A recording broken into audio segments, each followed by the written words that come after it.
Então, bom dia. Bom dia. É uma satisfação podermos estar aqui hoje.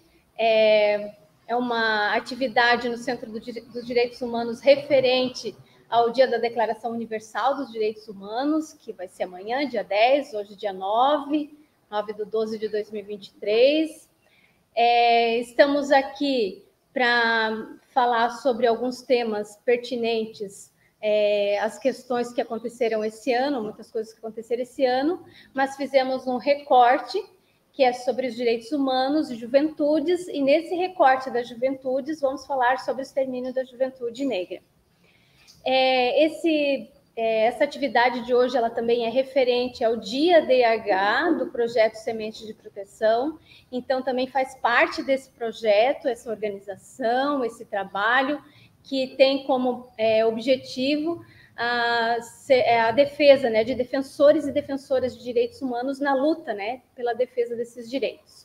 Então, nós estamos aqui no Centro dos Direitos Humanos. Não vou me alongar muito nessa abertura. Vou já de início chamar a Zâmbia, que ela vai se apresentar, né, vai falar ali o currículo dela, vou deixar para que ela fale de si mesma. E ela vai começar com o tema o extermínio da juventude negra. Depois nós vamos falar sobre o relatório mortes violentas decorrentes da ação policial contra a juventude da periferia do estado de Santa Catarina. E também vamos falar da ausência de políticas públicas de garantias de direito. Então, vamos ter na mesa também o Nasser, vamos ter na mesa a Cíntia, vamos ter na mesa as estagiárias de psicologia, a Jennifer e a Naju, que elas também vão se apresentando no momento da fala delas, certo? Então, passo agora a palavra para a Zâmbia, ela vai sentar aqui, para a gente poder continuar a nossa atividade, e que seja uma ótima atividade para nós.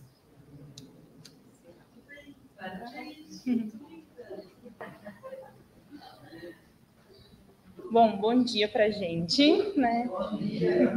Eu me chamo Zâmbia, fico muito feliz de voltar à SUDH, que de fato considero como a minha casa.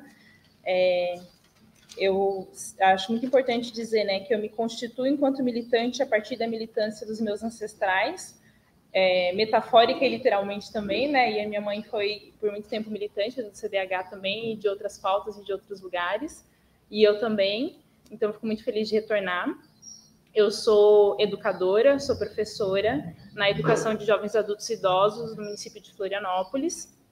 Pesquiso literatura produzida por populações negras, por mulheres negras também, e o campo das relações étnico-raciais na educação, né?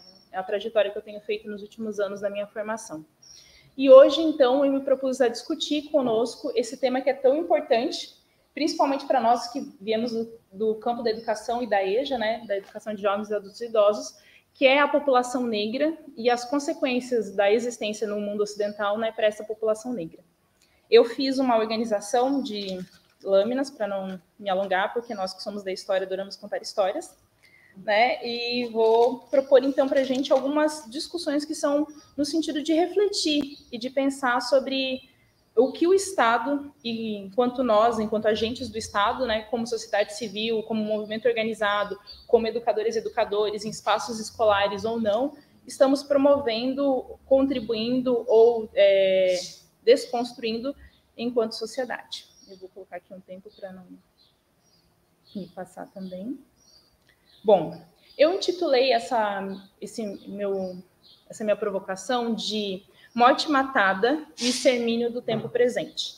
E aí a ideia é a gente discutir um pouco sobre o que significa uma morte matada e quem é esse tempo presente que vem sendo exterminado, né? Quem são, na verdade, essas pessoas desse tempo presente que vêm sendo exterminadas. Pode passar para mim, por favor. E aí, para a gente discutir o extermínio da juventude e da juventude negra, a gente precisa territorializar essa discussão, né? Considerar que nós estamos no Brasil, que é um território afrodescendente, com a maior parte da sua população sendo uma população negra, né? Nós somos 54% da população. Nós somos a maioria também da população das camadas populares do Brasil. Então, não é um eufemismo dizer que no Brasil a pobreza ela tem cor, né? E as vítimas da violência, e principalmente da violência estatal, também são racializadas, né? Então, a gente vai encontrar esse recorte racial e também um recorte específico de gênero quando a gente fala da juventude, pensando principalmente as masculinidades, né, nessa forma de ação violenta do Estado. E aí, para falar sobre isso, para falar sobre como o Estado faz parte dessa política que a gente pode chamar de uma pedagogia da crueldade, a gente precisa primeiro considerar qual que é o sentido original desse Estado, que é a promoção da cidadania, né? E aí, discutir que, muitas vezes, o Estado, e o Estado em seus diferentes organismos e instituições, ele falha nesse processo da constituição e manutenção da cidadania dos sujeitos. Por quê? Quando a gente pensa na cultura popular, o que as pessoas consideram que é cidadania, o que é um direito, o direito à vida é considerado aquele que é o direito inalienável e o primeiro direito de todo cidadão ou cidadã, né? Só que o que significa direito à vida? Direito à vida significa ter saúde, moradia, condições de trabalho, lazer. Então, qualquer um desses âmbitos da sociedade, da sua vida cotidiana que é afetado, está, em certa medida, também afetando o direito de vida dos sujeitos. E aí, o que eu estou propondo para a gente conversar hoje é que, muitas vezes, o Estado não está falando sobre direito de vida, mas dever de morte. Dever de morte ou uma política de morte para uma população específica, né? E pode até parecer um pouco contraditório pensar que dentro da lógica do capitalismo, onde a gente está inserido, onde é necessário que a gente tenha uma população excedente, né, para a manutenção do capital, se tem uma política de extermínio, uma política de morte. Mas, na verdade, esse é o elemento para a gente considerar, né, que essa contradição inerente do sistema, ela faz a manutenção da lógica capitalista. E aí, por isso, então, a ideia de que a gente precisa discutir cidadania, o direito de vida e o fato de que, no nosso mundo hoje, como ele está constituído, nem todas as pessoas têm o direito de vida garantido, né? E acho que esse é um elemento muito importante para considerar, que vai estar imbricado com a relação de quem é considerado humano na nossa sociedade.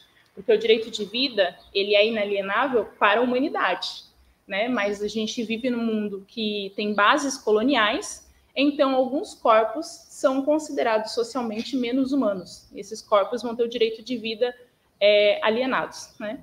E a ideia de que a juventude e o tempo presente. Essa ideia é a ideia de que a nossa juventude, ela não virá a ser, né? Ela não é um devir, ela é o agora, ela está acontecendo, né?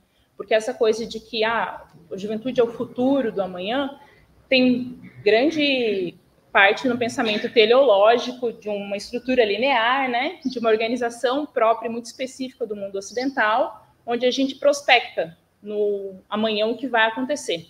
E aí o que eu estou propondo hoje é que a gente discuta que essa juventude não será, ela está no tempo presente. E quando essa juventude ela é exterminada, quando esses jovens, homens e mulheres de camadas populares são assassinados pelo Estado, nós estamos assassinando o tempo presente, não o futuro, né? E quais são as consequências, as implicações epistemológicas, mas também sociais, quais são os efeitos colaterais culturalmente de a gente assassinar o presente, né? E a gente pode discutir depois ao final, né?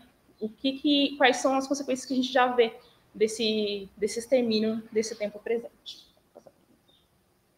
E aí, nessa dimensão da violência do Estado, que promove esse extermínio da juventude, a dimensão da violência é muito importante de se considerar. E aí faço uma proposição para uma compreensão dessa violência como um fenômeno multicausal. O que isso quer dizer, né? Muitas vezes as pessoas tratam a violência quase como um sinônimo da condição de pobreza, mas, na verdade, ela não é. A violência, e a violência promovida pelo Estado, ela é fruto de uma série de fatores e da ausência de uma série de direitos, né, que promove essa situação. Se eu estiver falando rápido demais, vocês me avisem, tá? E por que a violência é multicausal? Porque o alto índice de letalidade que há sobre a juventude hoje no Brasil, ela vem de diferentes situações. A gente pode falar sobre a violência policial como um desses elementos, mas a gente também pode falar sobre a precarização das condições de trabalho como uma dessas condições também. A gente pode falar sobre a ausência de possibilidades de lazer e de disputa de acesso à cidade também como um desses movimentos. Então, são vários agentes, né, que vão promover esse extermínio do tempo presente. E aí, nesse sentido, é importante considerar como o papel do Estado ele é falho, né, de garantir a proteção da vida. E é nessa chave de interpretação de que o Estado se constitui para a manutenção da vida dos sujeitos que tem uma questão para a gente discutir, que um dos braços que faz essa manutenção da vida dos sujeitos no Estado é a força policial, né? Que supostamente, historicamente, se constitui como um espaço que vai garantir o direito e a cidadania dos sujeitos na forma da sua proteção. Mas que a partir da sua origem da Constituição, né, da Polícia Militar, no caso do Brasil, a gente vai ver que, na verdade, ela serve à manutenção da propriedade privada. E a propriedade privada é de uns, não de todos, né? E essa propriedade privada vai ser mantida em detrimento da vida de muitos. E aí essa vida de muitos é das pessoas, e principalmente da juventude, das camadas populares. E, nesse sentido, como a nossa sociedade funciona como um organismo vivo, ela vai produzir mecanismos que vão legitimar e justificar o uso de força e de violência contra essa juventude. E aí, quando eu digo mecanismos, não é necessariamente uma defesa ou um argumento político, mas também um imaginário que sustenta e que dá gás a atos violentos contra os jovens. E aí a gente vai conversar um pouco sobre esse imaginário, né? Qual que é a origem desse sentimento que legitima o fato de que alguns sujeitos merecem morrer, né? Que legitima o que a gente tem visto nos últimos tempos, que são as pessoas começando a se organizar para poder limpar a orla de Copacabana, né? O fato de que uma pessoa vai até o mercado e compra uma faca para poder esfaquear a pessoa que está na frente do mercado, como aconteceu aqui na cidade de Santa Catarina, né? Ou o fato de que é um momento histórico emblemático da ausência de cidadania no Brasil, onde uma pessoa é acorrentada a um poste com fios e espancada pela população em nome de justiça, né? Existe aí um imaginário social que legitima essas práticas de violência, de extermínio dessa juventude. E aí a gente vai conversar um pouco sobre isso, pode passar para mim? A partir de um caso, e aí eu fico até nervosa de falar, né, porque tem a Cíntia aqui, que é advogada e que pode falar mais sobre isso e também ajudar se eu cometer equívocos, mas uma expressão de como essa violência institucionalizada pode acontecer, que são os autos de resistência.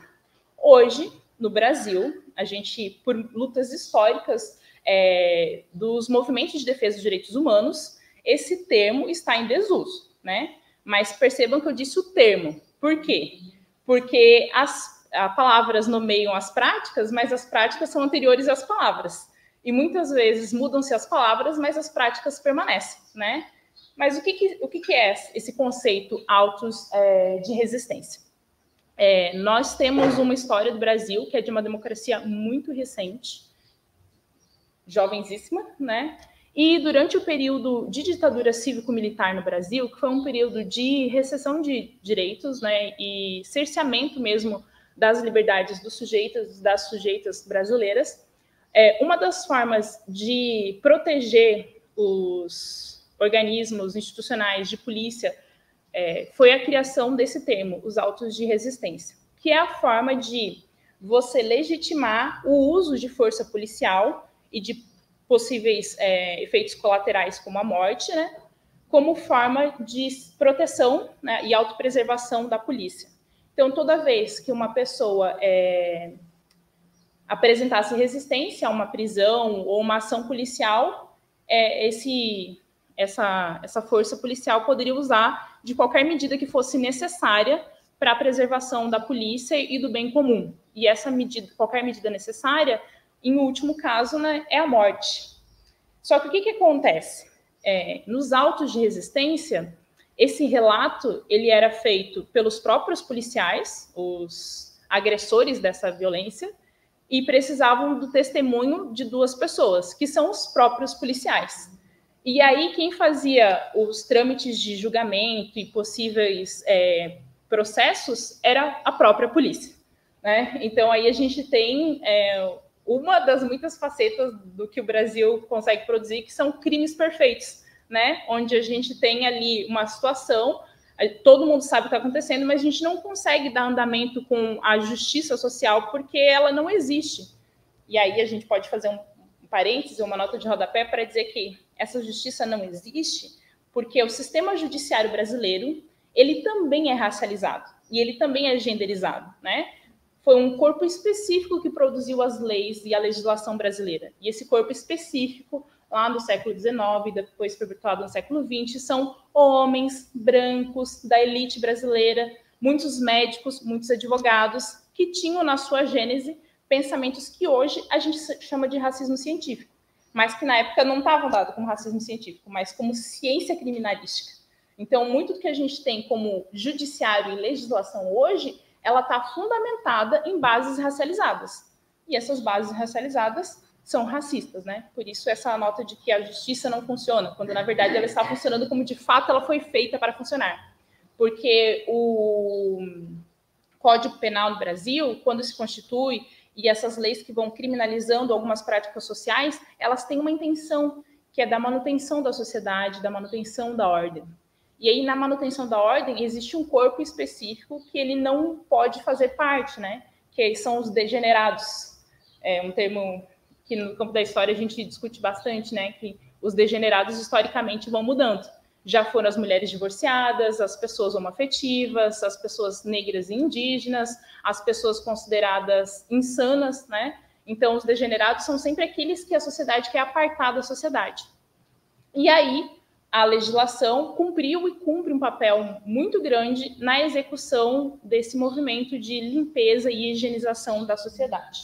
E aí, pode deixar aí por enquanto. E aí, nesse sentido, a gente vai ter a violência estatal na sua forma mais bem acabada, que é o fato de que a polícia tem legitimidade para assassinar, para exterminar a juventude.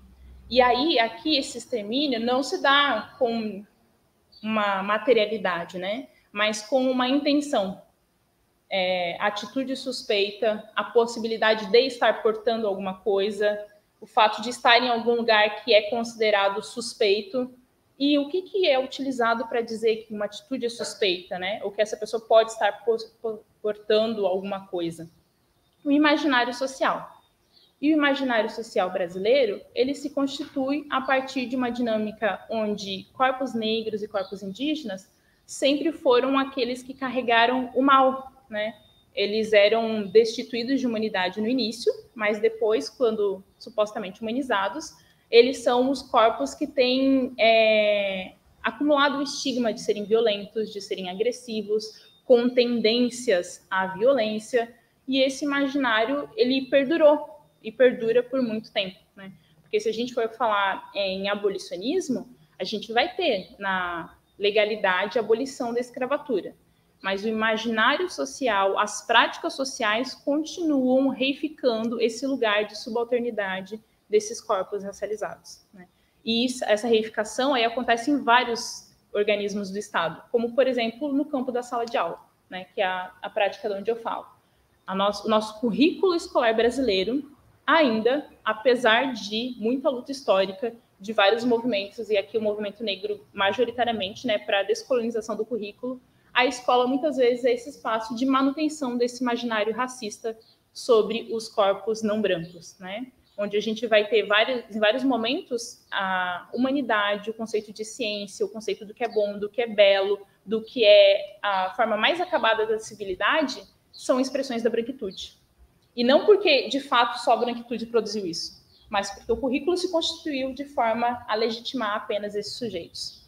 E embora pareça distante, né, o que acontece na sala de aula quando uma professora começa a falar sobre a origem da humanidade com uma ação policial, por exemplo, no Complexo Morro da Cruz, que é lá em Florianópolis, na verdade tem todo sentido, porque todo mundo passou pelos bancos da escola em algum momento. Muitas pessoas passam pelos bancos da escola e são expulsas em um processo de marginalização também, que também tem bases racializadas, né? Mas a escola, ela tem essa função social de constituição de práticas sociais validadas. Então, ela tem um papel nessa manutenção desse imaginário sobre a juventude como algo perigoso, essa dimensão da juventude como instável, como inflamável e perigosa, que se por um lado para nós pode parecer um risco, tem suas potencialidades também, né?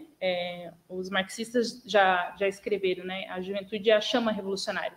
Mas aí quando a gente está falando de manutenção da ordem do status quo capitalista, isso é de fato um risco ao sistema, né? E aí o risco precisa sempre ser controlado, contornado ou expurgado.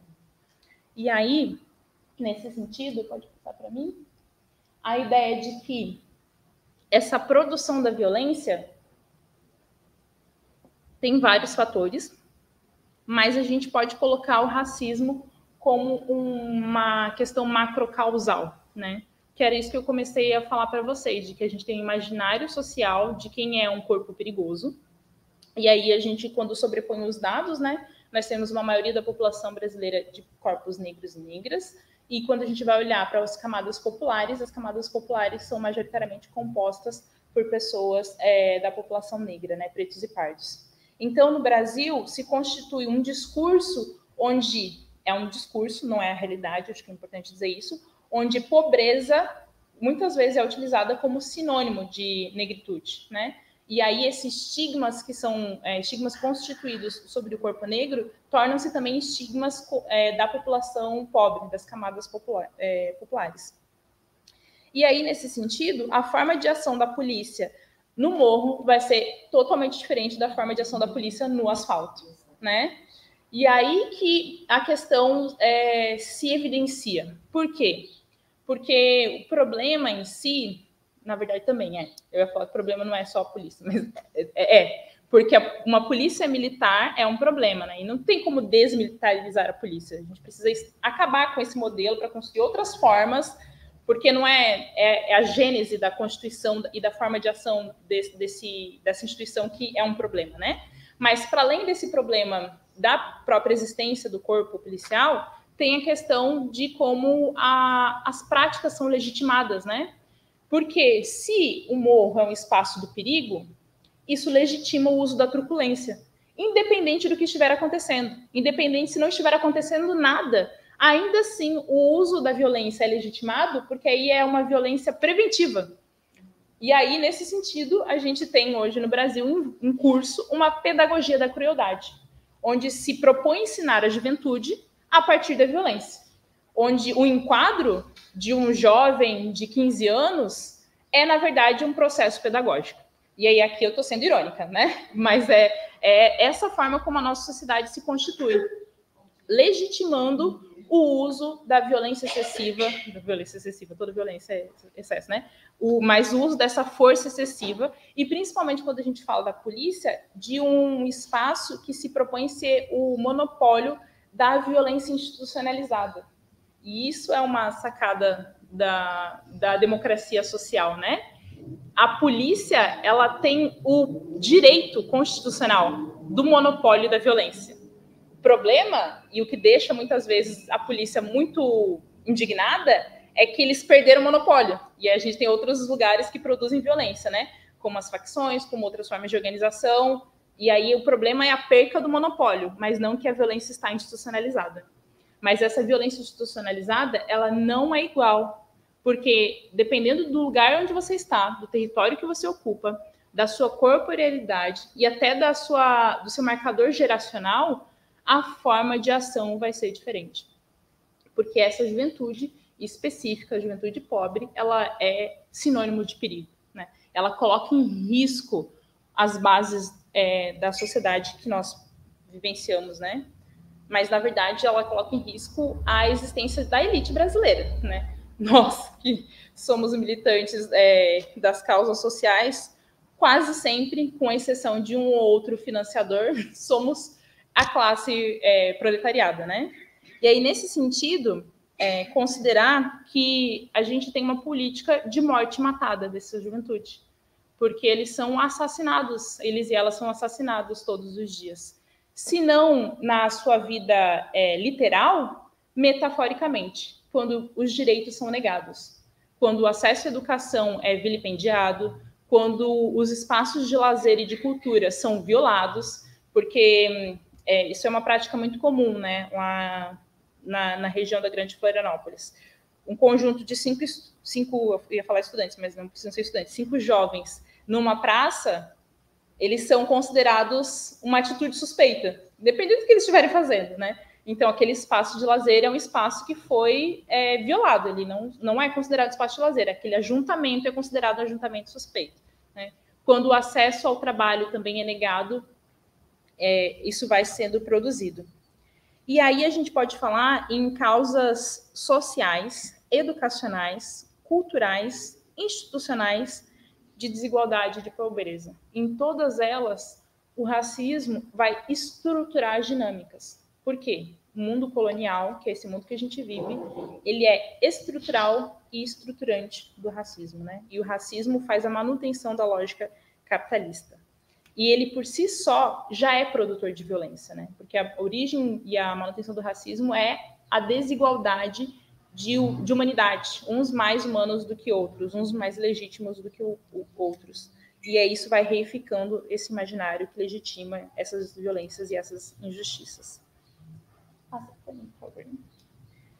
Ai, quase terminando. E aí, o que acontece? A ideia de que a gente não fala só das coisas muito complexas que existem na nossa sociedade, né? Mas mais do que falar e denunciar as coisas muito complexas, a nossa função é sempre pensar possibilidades, né? Possibilidades do tempo do agora. Porque o que a gente quer, o que a gente precisa é mudança no hoje, porque as pessoas estão sendo assassinadas, tendo seus direitos violados no tempo presente. Então é agora que a mudança precisa acontecer. E aí, trago como uma das possibilidades, pensando esse lugar que eu ocupo, né, como educadora, que é a gente escutar as juventudes, né? Por isso eu intitulei de O Tempo é Agora e a Resposta Vem das Juventudes. Obviamente, é uma possibilidade, é importante a gente investir, principalmente nós, enquanto direitos humanos, né, em ações estatais mesmo, e os organismos internacionais têm promovido isso, né? A própria questão da tentativa de exterminar os autos de resistência a partir de várias denúncias coletivas de organismos nacionais, internacionais e vários movimentos de pressão social que aconteceram. Já houveram vários projetos de lei, né, para exterminar os autos de resistência e projetos de lei para que toda ação policial que resulte em assassinato seja julgada como crime civil, né, e não como uma questão interna da polícia. Tudo isso é necessário. Mas, além disso, e paralelo a isso, é importante também olhar que a juventude, mesmo na escassez, produz. E, na verdade, essa é uma característica quase que inerente da América Latina, né? Nós produzimos muito na escassez, o que nos faz pensar o quão belo poderia ser o mundo que nós podemos construir se a gente não tivesse sempre vivendo a escassez. Porque a juventude produz muita coisa. Por exemplo, as resistências estéticas como uma possibilidade. E aí aqui a gente pode falar do hip hop, pode falar do funk, das batalhas, a ocupação dos espaços, a própria corporeidade que vai mudando, o acesso aos lugares, como o acesso às universidades, aos espaços de trabalho, aos postos de poder. E aí, como uma questão inerente, né, dessa transformação social, a gente tem o acirramento da violência. Porque onde esse corpo não estava, não havia uma tensão racial, né? Mas quando esse corpo passa a ocupar esse espaço, como espaço da universidade, como espaço do mercado de trabalho, como espaço de uma Câmara de Vereadores, aí essa tensão, ela emerge. Ela sempre esteve ali, né? Latente, mas ali ela emerge. E aí a violência vem de várias formas. Mas aí a reação dessa violência é muitas vezes a produção de futuros e presentes possíveis, na forma de estéticas, na forma de narrativas, na forma de projetos de lei, na forma de aquilombamentos e coletivos estudantis que surgem. Então, é importante a gente olhar que essa juventude, embora seja golpeada constantemente, ela vem produzindo formas de resistência. E uma delas também é a denúncia, né? Tem cada vez mais surgido páginas e blogs que fazem relatos da situação de violência policial, músicas e filmes, documentários que narram sobre essa perspectiva desse sujeito subalternizado, que, na verdade, está na condição de subalternizado, mas ele não é subalterno. Ele é agente da sua própria história, da sua própria trajetória, da sua própria narrativa. E acho que isso é uma dimensão importante da gente considerar quando a gente pensa em extermínio da juventude. Isso não é o que a juventude é. Isso é o que o Estado faz com a juventude. Isso é o que a sociedade faz com a juventude. Mas a violência não é a expressão da juventude, né? É o que é infligido a ela. A juventude, ela é potência de transformação do tempo presente. Ela é força motriz da existência, né? E quando a gente pensa em um tempo cíclico, ela é continuidade. Ela é o ontem, o hoje, o amanhã também.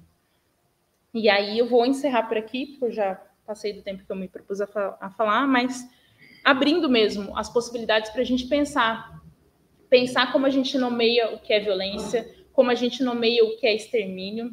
Inclusive, é importante pensar também, será que é extermínio? Será que não é genocídio? Que é uma proposição que o movimento negro vem trazendo há bastante tempo, né, a partir da figura do Abdias do Nascimento, porque é uma política de Estado, e acho que é importante determinar isso, né? O genocídio, ele tem essa característica que é o extermínio de uma cultura específica, que são as culturas populares, que são as formas de ser e estar no mundo, que não são da elite, né? E muitas vezes é o genocídio mesmo que o Estado promove, na forma da morte matada ou dos extermínios metafóricos também. E acho que é isso, sim, para começar.